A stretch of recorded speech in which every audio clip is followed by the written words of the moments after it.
Paano natin matutupad yung mga pangarap natin kung magtatrabaho siya?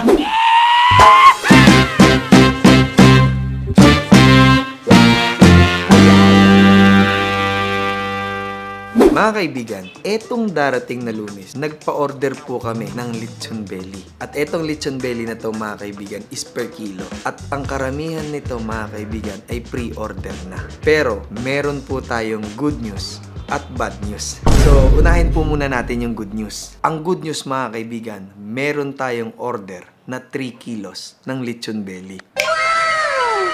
At ang bad news, hindi po ito sa Monday, kundi tomorrow po, mga kaibigan, which is Sunday. At ang isa pang bad news, mga kaibigan, wala hong magluluto ng lechon belly para bukas. Dahil si Ipman, Monday pa po ang available niya. Kailangan tong order na to, mga kaibigan, ma-deliver bago mag 11:30 ng tanghali.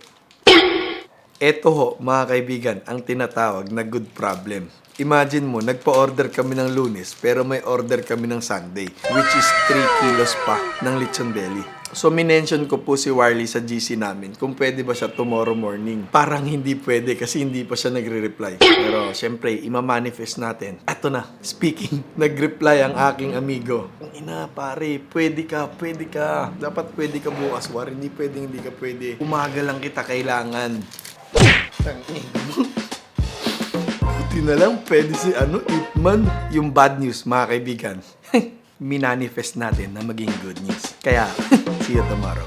So, good morning sa inyo mga kaibigan. Kita nyo naman, kakagising ko lang. So, ang oras ay 6:53 mga kaibigan. Mag-aalas 7 na, kaya kailangan na natin maghanda, no? Ngayong araw ay meron tayong order na isang belly before mag 10 a.m. kasi before 11:30 nila kailangan to.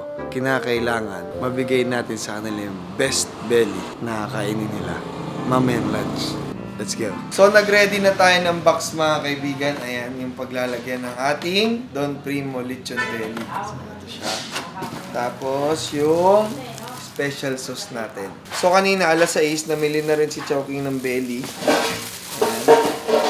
Right now, kasi wala pa talaga tayong wala pa tayong stock ng sarili nating belly. Kasi, wala pa masyadong umorder sa atin. So, Morning guys. So mga kaibigan, etong order natin ngayon ay buo. 3 kilos tong order nila. Kaya kinakailangan natin ma-reach yung expectation nila. Kailangan masarap at quality yung lechon belly na makakain nila sa tanghalian nila. Tiwala naman tayo sa ating tropa na si Warley at sa Don Primo. No? Congrats sa inyo boss. Makakatikim kayo ng masarap na tanghalian dahil sa Don Primo lechon belly. Boss, ready na ba yan, boss? Ready to cook na tayo. Ready to cook. Kala ko ready to eat na. Ready to cook. Busy si Boss Ipman. So ito na yung 3 kilong pork belly guys na in-order natin ngayong araw. Boneless ba yan, boss? Yes naman, di naman tayo mag-ano ng pork belly na may buto. Sa buo lang yun. Sa bulan ba yan? Sorry, boss.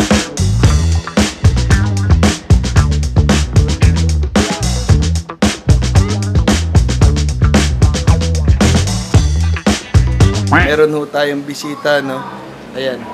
Follow niyo po ako sa mga social media account ko, mga kaibigan. So mga kaibigan, isinalang na ni Warley yung bellies. As usual mga kaibigan, 2 oras po natin ito lulutuin. So kinakailangan to maluto, no, sa loob ng 2 oras talaga. Kasi kinakailangan to ng mga nag-order bago mag 11:30. Kasi nga lunch po nila to kakainin. Galing pang duty yan, walang tulog-tulog. Ano ba? Biglaan yung order. Nagulat ako ng nag-chat siya. Dito ka naman dumiretso pagkatapos mo duty kasi may order tayo bukas. Wala akong dalang gamit. Ano isang buo yung order sa inyo? Ayan, 3 kilos. Gogo. Magkano ba yung Magkano yan? price at 3.6. 3.6?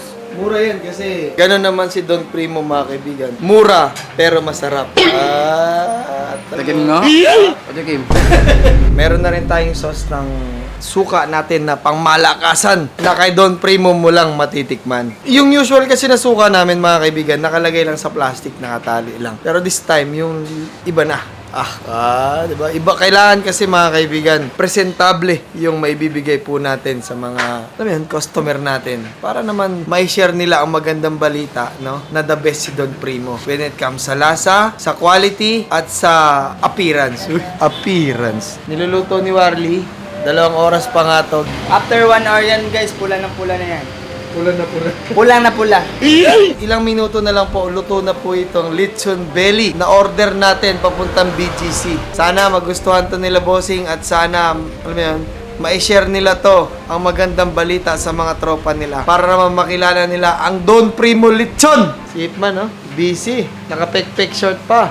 Pantulog yan, boss. Pag napanood nyo tong video na to, pinaghirapan namin yan. Blood, sweat, and tears ang inilabas namin dyan para maluto ho yung lechon belly na kakainin nyo later.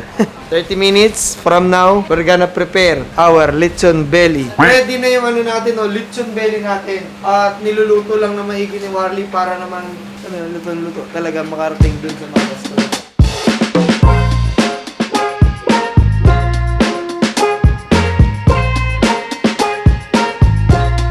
Guys, ito na yung ating buong lechon belly. 3 kilos. Ito yung kasama niya. So, boneless lechon belly po ito mga kaibigan at 3 kilo po itong papadala natin sa BGC. Sa mga gusto mag-order mga kaibigan ng lechon manok, lechon belly at liempo, pwede kayong mag-message dito sa page ko, Idan Garcia, at pwede rin po kayong mag-message sa Don Primo Lechon Manok. Etong belly natin mga kaibigan is pre-order po ito ha, pre-order. Pwede rin po itong per kilo. So nag-offer din po kami ng mga pack lunch ng manok, ng lempo at ng belly. Kung kayo, grupo kayo or company kayo na gusto nyo makatikim ng mga ganitong klaseng pagkain sa tanghalian, wag na kayong mag-atubili. Mag-PM na po kayo sa akin.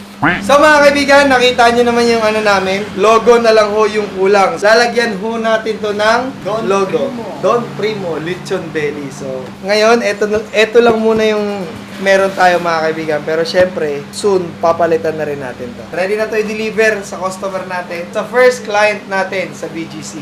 First client yan. So mga kaibigan, ito na yung lechon belly, no? Ihatid na natin ito sa una nating customer. Ano masasabi mo sa Anwar, sa una nating customer? 100% ako na sure na magugustuhan at babalikan tayo ng mga customer natin. Aray ka! Siyempre, bibigay natin yung best natin para babalikan tayo. First, Ganun.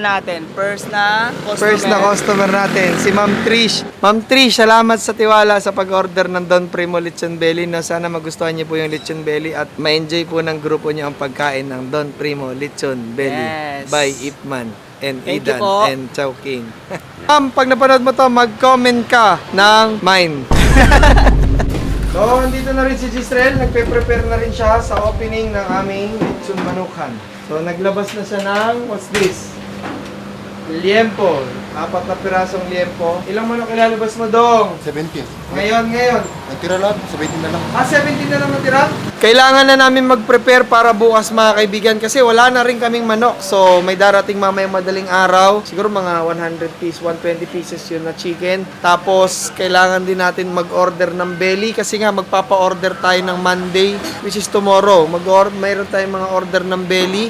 Magpe-prepare din tayo ng mga pack lunch kasi bukod sa per kilo na belly, meron din mga umorder na pack lunch mga kaibigan. Kaya naman, kailangan planuhin na maayos, kailangan maging smooth ang trabaho tomorrow. Kasi mga kaibigan, para maibigay natin sa kanila yung satisfaction na hinahanap ng mga customer. Ha? So, yun lang mga kaibigan, no? Ganito po kasi pag-siipang mga kaibigan. Walang tulog, naglitson, tapos Diretso duty pa mamaya. talaga. Hindi pa tayo nag-resign. Nag-resign na tayo kaso may render pa tayo. May render pa daw? Kailan mo? Hindi na, gagi. Wala na daw? Tapos na yun. Hindi na ako nagsabi. Nag-start na yun. Nagsabi na ako. Wala na render yun. Ano Wala yan nang eh. render. Paano natin matutupad yung mga pangarap natin kung magtatrabaho siya? Anyways, mga kaibigan, kailangan kasi namin mag-focus dito. Kaya nag-resign si Warley. Dito na namin ilalagay yung 100% no, na effort namin kay Don Primo para sa kinabukasan ng aming buong mga mahal sa buhay. Magkailangan na namin mag-prepare para bukas. So, mamimili na rin talaga ako ng mga gagamitin para tomorrow. Kasi nga, baka may umorder sa amin ng mga pack lunch. So, excited na rin ako kasi... Pareho ulit tayo ng mga 3 kilos pang pack lunch. 3 kilos, no? Pang pack lunch. Sabihin natin yung mga kaibigan niya. Yung ano nun? Roden. Roden. Sige. Para matikman naman nila ang ating pamatay na belly. May kakaibang ano yun, may kakaibang classic yun. Classic. Iba-iba yun sa pagtitimpla. Kasi may nalo tayo na hindi gaya ng iba na parang ano lang, yung mga kadalasan lang na natitikman ng mga belly. Kasi siyempre may sikreto yun. Oo nga, no? Sa atin lang. So mga kaibigan, hanggang dito na lang tong video na to, no? At kung ikaw bago ka pa lang dito sa channel ko, huwag mong kalimutan mag-like, comment at subscribe. Siyempre, i-click mo na rin yung notification bell para updated ka sa mga bagong video namin. So ano pa nga ba? See you sa next vlog. Subscribe.